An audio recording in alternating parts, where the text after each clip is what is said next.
Çeşmenin surisinde Soğukta bir horvoyudaku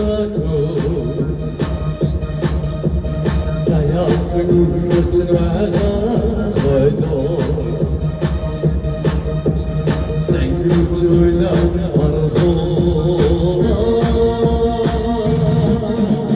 Saksın o gece tanrını yoyla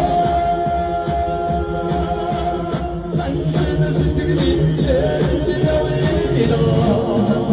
Saksın o gece tanrını yoyla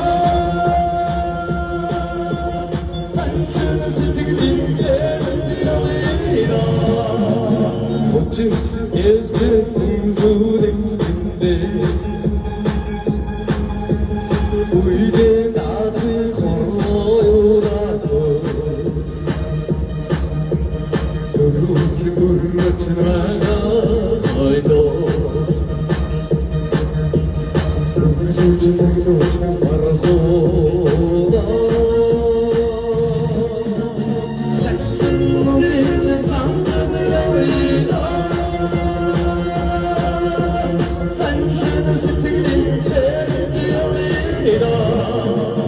Saksın o gece tanrını yoyla Saksın sütünün gece yoyla